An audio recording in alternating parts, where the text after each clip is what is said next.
तो JEE aspirants और NEET aspirants, हम लेके चल रहे हैं केमिस्ट्री की एक ईयर लॉन्ग सिलेक्शन सीरीज, जिसमें मैं आपके साथ में डिस्कस कर रही हूँ most repeated, most expected questions और पीवाईक्यूज जो कि कंटिन्यूअसली पूछे जा रहे हैं आपके पेपर में। किस तरीके से उन क्वेश्चंस को इजीली किया जा सकता है, क्या उनकी ट्रिक्स होती है, कौन से कॉन्सेप्ट है आपके जो मिस हो रहे हैं, क्या आपके लूप होल्स हो रहे हैं, इन सब क्वेश्चंस पे आप उसे चेक भी कर सकते हैं। आने के लिए आगे वाले क्वेश्चंस के लिए आप इजीली प्रैक्टिस भी कर सकते हैं। तो ये सीरीज आपकी ऐसी सीरीज है जो कि केमिस्ट्री में चैप्टर वाइज नहीं चल रही, टॉपिक वाइज चल रही है। आपको टॉपिक वाइज अगर इंपॉर्टेंट क्वेश्चन चाहिए तो ये आपके लिए काफी हेल्पफुल रहने वाली है, जिससे आपके पास में लास्ट में लोड ना पड़े कि हमें इकट्ठे पीवाईक्यूज नहीं मिल रहे हैं। चैनल को सब्सक्राइब नहीं किया, फटाफट से कर लीजिए। केमिकल बॉन्डिंग के मैं सारे टॉपिक्स आपके कवर कर चुकी हूँ, पीरियोडिक टेबल के आपके सारे टॉपिक कवर कर चुकी हूँ।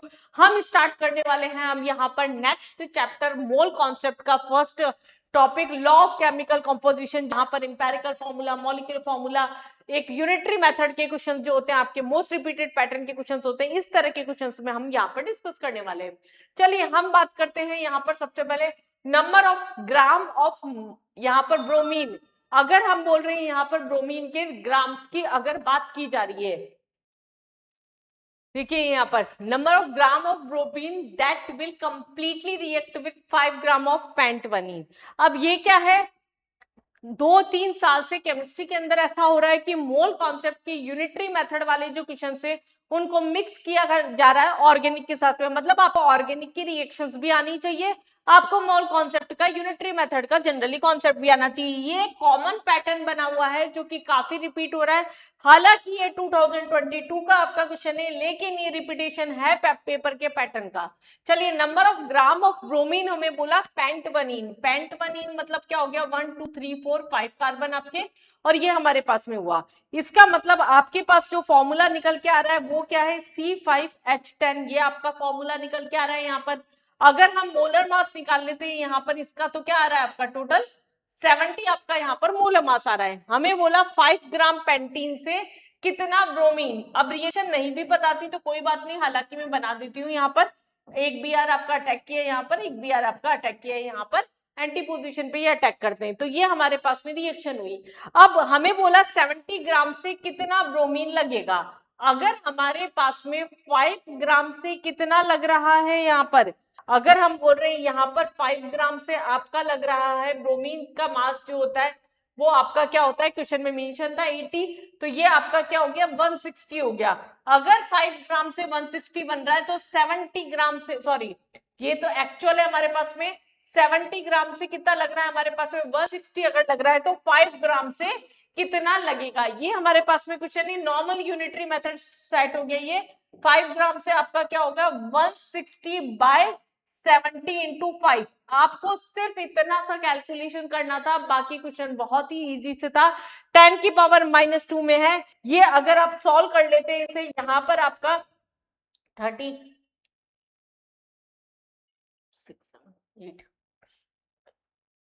80/7 ये हमारे पास में यहाँ पर आ रहा है।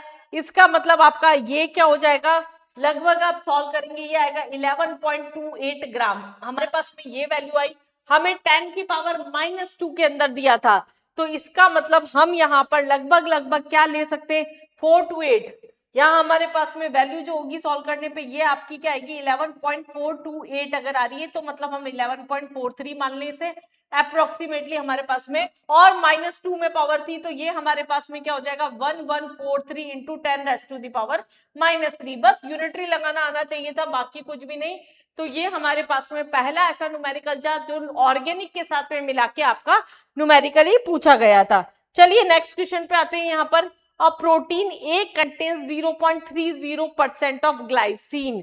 हमें क्या बोला गया है यहाँ पर, ग्लाइसिन का हमारे पास में यहाँ पर बोला गया है, और उसका मॉलिक्यूलर वेट भी दे रखा है। कोई भी प्रोटीन है ए, इसके अंदर हमारे पास में क्या है 0.30% ग्लाइसिन है।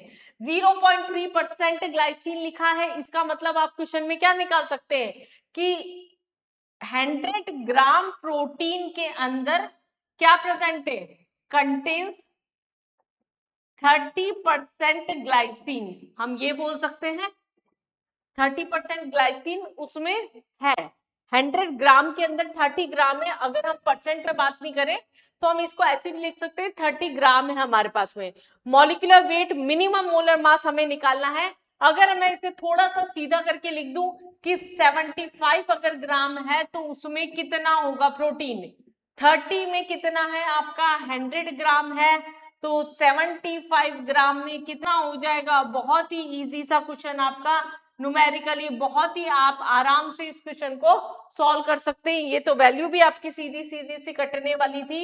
ये आपका क्या हो गया 2 आपके 25 टाइम्स तो 2500 आपका ये हमारे पास में कट रहा है। पावर वगैरह दे रखी है इंटू 10 की पावर 3 दे रखा था आपका यहाँ पर। अगर हम 10 की पावर 3 में अगर इसे कन्वर्ट करते हैं तो ये क्या हो जाएगा आपका 2.5 हो जाएगा। परसेंट में था 0.30 था, सॉरी यहाँ पर अगर ये 0.30 था, एक जीरो और आएगा, एक जीरो और आएगा यहाँ पर, तो ये क्या हो जाएगा 25 इंटू 10⁻³ ये हमारे पास में हो जाएगा। ये आपका यहाँ पर क्या हुआ 25 इंटू 10⁻³ तो ये भी एक यूनिटरी मेथड, बस आपको प्रोपोर्शन खोल के आना चाहिए। जैसे अगर कभी परसेंट में कोई चीज लिखी हुई है तो फिर हमने क्या लिख दिया, इतना ग्राम इतने में प्रेजेंट है। अगर आपको इस लाइन को खोल के लिखना आ जाए तो आप इस क्वेश्चन को बहुत ही आराम से कर सकते हैं। मोल जितना डराता है उतना डरावना है नहीं, आपको इस बात को समझना पड़ेगा। एक नेक्स्ट क्वेश्चन हम लेके चलते हैं यहाँ, mole of methane required to produce 81 gram of water. ये एक बहुत ही रिपीटेड बहुत ही कॉमन क्वेश्चन है जो पेपर में बहुत ज्यादा बार पूछा गया है। कोई भी आपको हाइड्रोकार्बन दे देते हैं, उसका कंबंशन दे देते हैं, उससे कितने मोल वाटर के निकलेंगे, कितना ग्राम हमारे पास निकलेगा, कितना वॉल्यूम लिबरेट होगा वाटर का या कार्बन डाइऑक्साइड का, इस तरह का पैटर्न का क्वेश्चन आपका एक रिपीटेड पैटर्न का क्वेश्चन है। मोल ऑफ मीथेन हमारे पास में बोला, मीथेन हमारे पास में लिया है यहाँ पर रिक्वायर्ड टू प्रोड्यूस, इसका मतलब कंबंशन किया हमने यहाँ पर तो कार्बन डाइऑक्साइड और H2O प्रोड्यूस हुआ। अगर हमें हाइड्रोकार्बन की बैलेंसिंग वाली रिएक्शन पता है तो हमें बैलेंसिंग में मेहनत नहीं करनी पड़ेगी, हालांकि ये तो सिंपल सा है। लेकिन अगर हम जैसे ले ले C4H अगर हमारे पास में 12 आ गया तो उस कंडीशन के अंदर हमें फॉर्मूला याद होना चाहिए, यहाँ 3n + 1/2 होता है, n यहाँ पर कार्बन के नंबर होते हैं तो यहाँ पर 2 आ जाएगा आपका। अगर यहाँ 2 आया बैलेंसिंग करते हुए, अगर देखिए कार्बन बैलेंस है ऑक्सीजन 2, ये बैलेंस हो गया हमारा। अब हम क्वेश्चन को सॉल्व करना स्टार्ट करते हैं। जैसे हमने इक्वेशन बना ली, number of moles of methane, जैसे ही मैंने लिखा मोल्स पूछे हैं तो मैंने इसको यहाँ पर लिख भी लिया कि इसके मोल्स पूछे गए हैं। आगे यहाँ पर बोला 81 ग्राम वाटर से हमारे पास में बात की गई है, 81 ग्राम वाटर से अगर बात की हुई है। एक तरीका मैं करती हूँ, ज्यादातर आप लोग क्या करते होंगे पहले मोल में कन्वर्ट करते होंगे क्वेश्चन फिर सॉल्व करते होंगे। मैं क्वेश्चन को थोड़ा सा सिंप्लीफाई फॉर्म में कर रही हूँ। इसे यहाँ पर 2H2O मीथेन के कितने मोल लगे, मुझे ये क्वेश्चन में पूछा गया है कि अगर हमारे पास में 81 ग्राम अगर हमारे पास है तो कितने मोल लगेंगे। तो मैं पहले इसका ग्राम निकाल लूं। वाटर का मास होता है आपका 18 ग्राम, 2 इंटू 18 ग्राम से कितने लग रहे हैं आपके, एक मोल लग रहा है तो 81 ग्राम से आपका क्या हो जाएगा 1/2 इंटू 18 इंटू 81।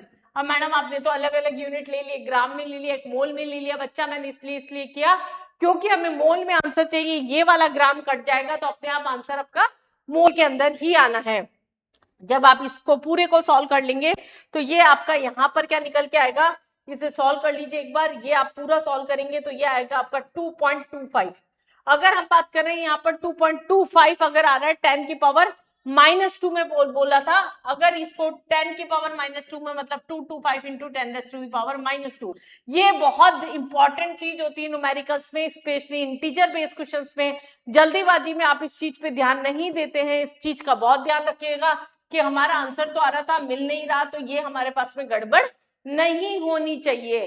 तो एक ये यूनिटरी पैटर्न के कॉमन क्वेश्चन से जो कि आपके बहुत ज्यादा पेपर के अंदर यहाँ से रिपीट होते हैं। चलिए एक लॉ बेस्ड क्वेश्चन पढ़ लेते हैं, थ्योरेटिकल क्वेश्चन है आपका ये। थ्योरेटिकल बेसिक क्वेश्चंस जो होते हैं हमारे पास में, among the following that which not proposed by Dalton's law.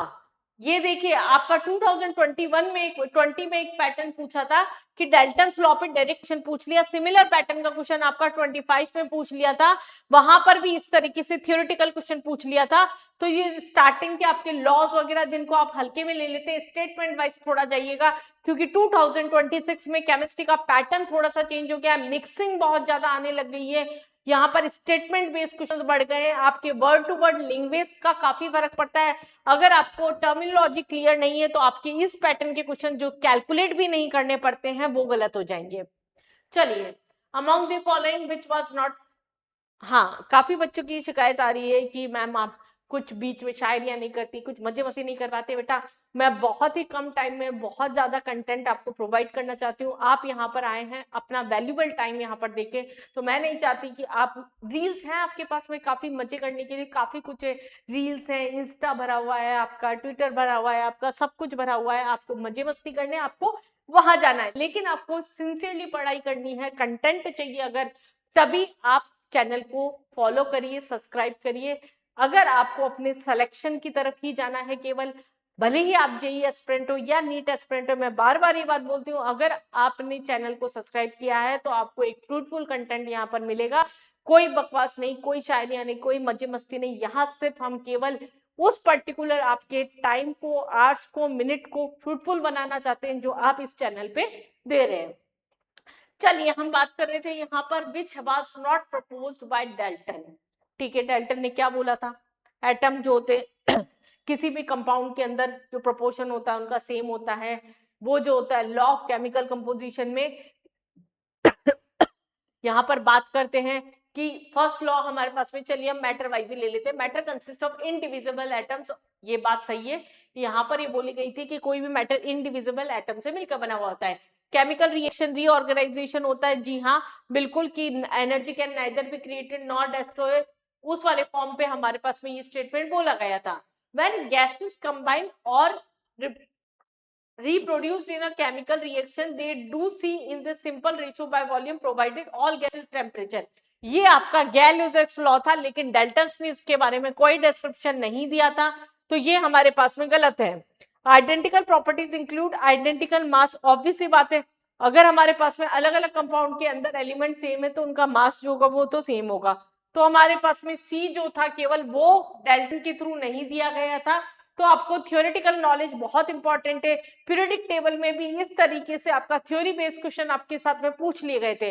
तो क्या ट्रेंड चेंज हो रहे हैं, आपको उसको भी ध्यान में रखना है कि अगर किसी पेपर में, किसी सब्जेक्ट में, किसी टॉपिक में कोई ट्रेंड चेंज हो रहा है तो आपको इस पैटर्न के क्वेश्चंस की प्रैक्टिस होनी भी बहुत जरूरी है।